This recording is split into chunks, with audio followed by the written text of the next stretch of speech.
We're still a little hesitant to applaud, Annalise, but that was beautiful, and we thank you. It's hard to change stripes, isn't it? So the season of creation, and it's also Labor Day. So for those who are enjoying a long weekend, how fabulous. Yesterday we went up to the Saanich Fair, and one absolutely engaging moment, we love to see the heavy horses. And they were there's a thing they do when you have 30 minutes to decorate them, this fabulous.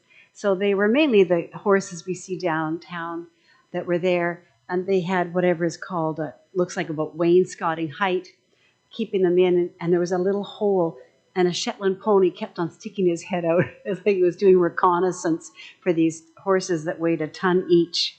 And it was just wonderful to see the kids out with their 4-H displays. I know as well this weekend is the Highland Games that our Larry Scott is part of.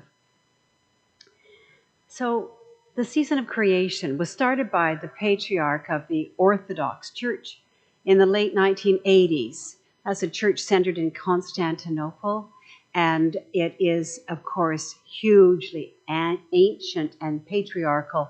Voice is one to be respected. It wasn't until 2013 that the churches began to join. I would have to say universally by 2013.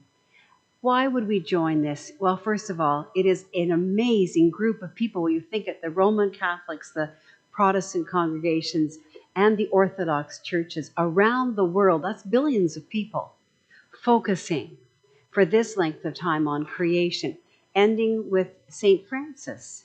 And you know that reading from Proverbs is like his life, isn't it? A man of wealth seeking something else and leaving behind one life for another of integrity. But because it's global and because we live in a very connected universe, one of the delights has been the differences. So we received a blog post, you could say, from one of the strong voices, Archbishop in Brisbane, Australia. Well, of course, in Brisbane, Australia, this is early spring. And so also for the people from South Africa. So even though we're writing and reading and praying from the same scriptures, the very world around us is so different. It adds a tremendous sense of both diversity and unity. And I would really encourage you, if you have a moment, to go on that website.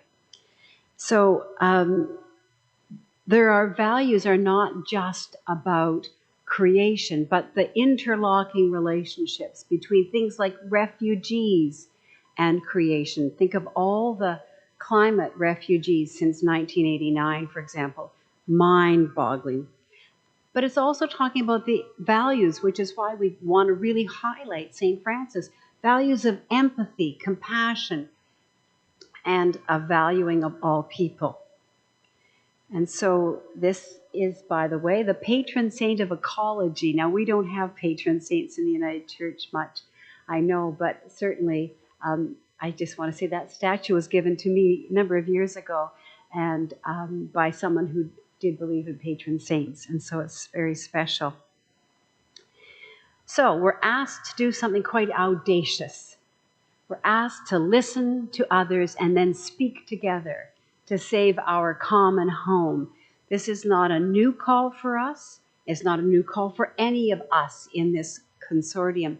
But the fact is that joining hands together for this length of time reassures us that although our voices seem small here and often despair feels like it could just come over the horizon at us, there are many others praying with us, working with us, trying to anticipate how we can act to be effective.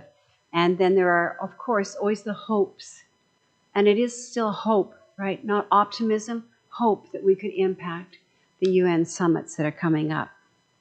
So that original tent we saw in the calls of action is called the tent of all, which is the question of this year's creation season is, can we have a home for all? With a great big question mark.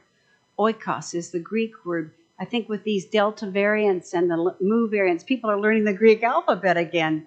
And so this time of the season of creation, this beautiful tent, oikos, the household of God, where are we able to make a household for all people and all creation. So it is the concept of the household that isn't just the shelter, but obviously, of course, it is the earth that God provided for us as a household and for all home. So we hear from Pope Francis as part of that global voice, calling us to talk to our leaders, urgently committing to the fact that it is a biodiversity crisis coming out of the ecological crisis. And what that just means is we've grown up our entire lives, we've known about species becoming extinct, and fewer kinds of plants, fewer and fewer arid acres right around the world. How can we find new paths forward? We can't do it by ourselves. We have to do it reaching out to others. So it invites us to be prophetic. What does that mean? It means speaking out, as the Proverbs said in those little verses. Those are sayings from Proverbs about speaking out for the least, speaking out because God is asking us to do that. So there is opportunities always for petitions. There's opportunities always for prayer. But there's also a new opportunity for us to this compassion and decency, which is part of this year's program. And a cardinal, and I have to tell you, I don't often read papers written by cardinals. I don't know why. They don't come across my desk much. But one of the cardinals wrote about the coupling of the aggression against vaccines and against healthcare workers and against the environment. He saw that as the same wave. I sent back a note. He probably doesn't hear from any United Church ministers on the West Coast, but we'll find out what he said about the protest this week against the nurses. And this is just me, not the board hasn't talked about this, but it broke my heart. It broke my heart because my mom was a nurse. My granny was a nurse, and for both of them in very different circumstances, being a nurse was a very high calling. And it meant the world to them to be registered nurses. My mom trained at the VGH. Nurses going to work there this week faced hostility. I wept. I was actually glad that my mom was gone and couldn't see that. I just felt heartbroken that somebody in Nanaimo wanted to spit on a nurse. So when I heard the cardinal pair this anti-earth and anti-vaccine and anti-helpers, that is all one surge of animation, it made sense to me, even though I don't know anything else that particular cardinal has ever written before. So it comes to us at a special time, doesn't it? The Delta and now the Mu variants are challenging us at a very deep place. We have to go deep into our spiritual stewardship resources. A stewardship that says there is enough if we can learn how to share. A stewardship that says we are beloved and matter, and all people and all plants and animals do. We need to learn how to make that work. And we need to go deep into our resource, and it is a stewardship of hope.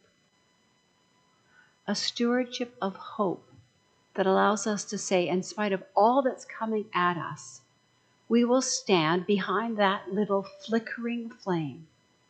We chose an orange candle for the candle of hope, which is the candle for reconciliation. These are hopes, not optimism.